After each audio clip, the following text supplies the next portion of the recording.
Here is our 2-minute pitch on human cloning by Carly DeRocha, Brianna Manley, and Susan Charles. So what is cloning?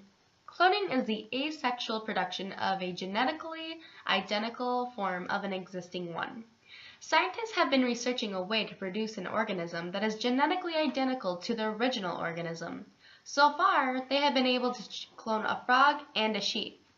The goal of this research is the live birth of an individual. In 2001, scientists in Massachusetts cloned a human embryo. Then in 2013, human embryos were cloned with skin cells, and those cells were used to produce stem cells. No human has been cloned for several technical and moral reasons. We are presenting Case 3, Cloning to Bring Back a Child. This case is about a woman named Catherine Gordon, whose 17-year-old daughter Emily was killed by a drunk driver. Catherine found out about Dolly the sheep being cloned and had the idea that maybe her daughter could possibly be cloned. So she had her daughter's cells frozen and stored for possible future cloning. She thought that the new clone would have a good start in life because Emily had supposedly good genetics. Ethicists are still debating on whether cloning is moral or not. Our position is that in the case of cloning to bring back a child, human cloning is not morally permissible. So here's our following argument. In the next couple of slides, we will explain our argument so you will have a better understanding.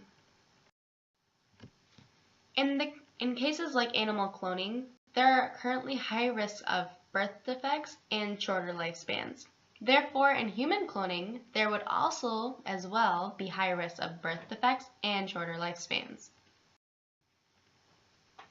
In human cloning, children are manufactured and sold as commodities to serve the ends of others. There's a risk of financial exploitation of the cloned children. As a result, human cloning would treat children merely as a means instead of as an end in themselves. After Catherine lost her daughter, she claimed that she was obsessed with getting her child back ever since she passed away. The feelings of grief and desperation that accompanied the loss of her daughter, combined with her obsession, could influence Catherine's decisions.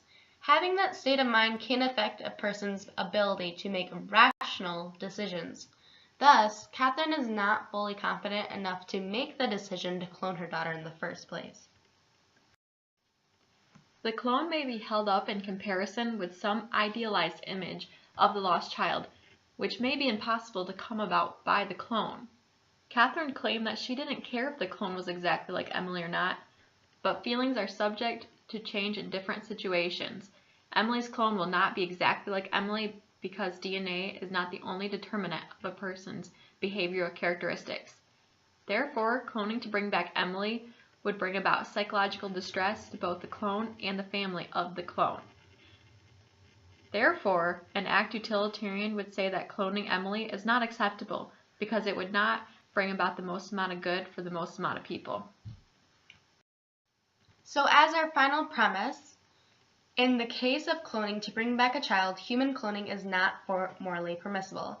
This is supported by the 5 premises. In human cloning, there would be high risks of birth defects and shorter lifespans.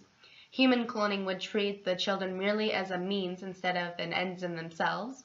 Catherine is not fully confident enough to make the decision to clone her daughter. Cloning to bring back Emily would bring about physiological distress to both the clone and the family of the clone. And an act utilitarian would say that cloning Emily is not acceptable because it would not bring about the most amount of good for the most amount of people.